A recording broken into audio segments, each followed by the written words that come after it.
Hi എല്ലാവർക്കും dazzling world of റെസിപ്പീസിലേക്ക് സ്വാഗതം. ഇന്ന് നമ്മൾ വന്നിട്ടുള്ളത് ഒരു സ്പെഷ്യൽ ചായയുടെ റെസിപ്പി ആയിട്ടാണ്.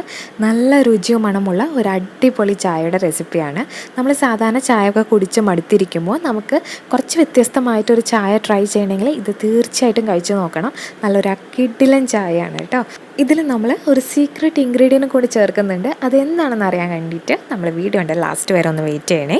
അപ്പോൾ ഈ ചാനൽ ആദ്യമായിട്ടാണ് കാണുന്നതെങ്കിൽ താഴെ കാണുന്ന സബ്സ്ക്രൈബ് ബട്ടൺ ഒന്ന് പ്രസ് ചെയ്യണം. തൊട്ടടുത്ത് കാണുന്ന ബെല്ലൈക്കൺ ക്ലിക്ക് ചെയ്യണം. അതിൽ ഓൾ എന്ന ഓപ്ഷൻ സെലക്ട് ചെയ്യണം. അങ്ങനെയാണെങ്കിൽ ഞാൻ ഫ്യൂച്ചറിലിടുന്ന വീഡിയോസിൻ്റെ എല്ലാ നോട്ടിഫിക്കേഷൻസും കിട്ടും. അപ്പോൾ നമുക്ക് എങ്ങനെയാണ് ഈ ചായ ഉണ്ടാക്കണമെന്നൊന്ന് നോക്കിയാലോ. ഇപ്പോൾ നമ്മൾ ഒരു കപ്പ് ചായ ഉണ്ടാക്കാനുള്ള അളവാണ് കേട്ടോ പറയാനുള്ളത്. അതിന് വേണ്ടിയിട്ട് ചായ ഉണ്ടാക്കുന്ന ഒരു പാത്രം വെക്കുക. അതിലേക്ക് നമുക്ക് അര കപ്പോളം വെള്ളം ഒഴിച്ച് കൊടുക്കുക. ഇനി ഇതിലേക്ക് നമുക്ക് ഏലക്ക ചേർത്ത് കൊടുക്കണം. നമ്മളിവിടെ 2 ഏലക്ക ചതച്ചിട്ട് ഇതിലേക്ക് ചേർത്ത് കൊടുക്കുന്നുണ്ട്. ഏലക്കയുടെ ഫ്ലേവർ ഇഷ്ടമല്ലാത്തവർക്ക് വേണമെങ്കിൽ കറുകപ്പട്ട നമുക്ക് ചേർത്ത് കൊടുക്കാം. അതൊരു കുഞ്ഞ് പീസ് ചേർത്ത് കൊടുത്താൽ മതി. എന്നിട്ട് അതിട്ടിട്ട് നമുക്ക് നന്നായിട്ടൊന്ന് തിളപ്പിക്കണം. നമ്മുടെ വെള്ളമൊക്കെ നന്നായിട്ട് തിളച്ച് വരുമ്പോഴത്തേക്കും നമുക്കതിലേക്ക് 1 ടീസ്പൂണോളം ചായപ്പൊടി ചേർത്ത് കൊടുക്കാം. എന്നിട്ട് ഒരു 2 മിനിറ്റോളം നമുക്കിത് മൂടി വെച്ചിട്ട് നന്നായിട്ടൊന്ന് തിളപ്പിക്കുക.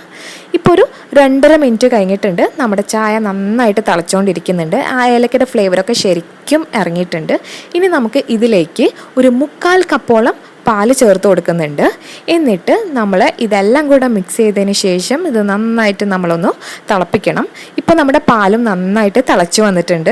ഇനി നമുക്കിതിലേക്ക് പഞ്ചസാര ചേർത്ത് കൊടുക്കാം.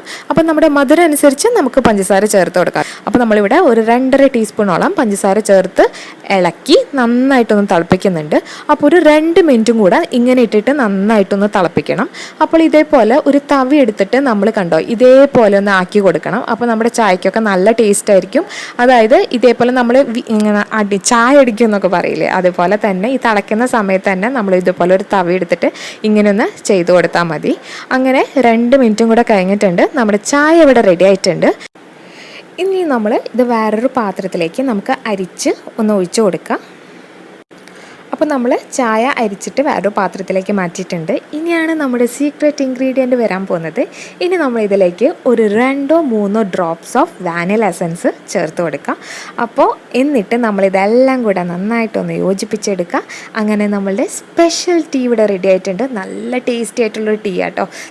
സാധാരണ നമ്മൾ കഴിക്കുന്ന ചായയിൽ നിന്ന് വ്യത്യസ്തമായിട്ട് നമുക്കൊരു ദിവസം ചായയൊക്കെ കഴിക്കണമെന്ന് തോന്നുന്നെങ്കിൽ തീർച്ചയായിട്ടും ട്രൈ ചെയ്ത് നോക്കണേ. നല്ല മണവും ടേസ്റ്റുള്ള ഒരു ചായയാണ്. അപ്പോൾ നല്ല ചൂടോട് കൂടെ തന്നെ നമുക്കൊരു കപ്പിലേക്ക് ഒഴിച്ചിട്ട് ഇത് കുടിക്കുക. ഇത് കഴിക്കാൻ അങ്ങനെ പ്രത്യേക സമയം വേണമെന്നൊന്നുമില്ല കേട്ടോ. നമുക്ക് എപ്പോൾ വേണമെങ്കിലും ഇത് കുടിക്കുക. നല്ല ടേസ്റ്റി ആയിട്ടുള്ളൊരു ചായയാണ്. അപ്പോൾ എല്ലാവരും ഇതൊന്ന് ട്രൈ ചെയ്ത് നോക്കാം കേട്ടോ. എന്നിട്ട് നമ്മുടെ ഫീഡ്ബാക്കൊക്കെ ഒന്ന് അറിയിക്കണേ. അപ്പോൾ ഇതുവരെ ഈ ചാനൽ സബ്സ്ക്രൈബ് ചെയ്തിട്ടില്ലെങ്കിൽ താഴെ കാണുന്ന സബ്സ്ക്രൈബ് ബട്ടൺ ഒന്ന് പ്രസ് ചെയ്യണം. തൊട്ടടുത്ത് കാണുന്ന ബെല്ലൈക്കൺ ക്ലിക്ക് ചെയ്യുക. അതിൽ ഓൾ എന്ന ഓപ്ഷൻ സെലക്ട് ചെയ്യുക. താങ്ക്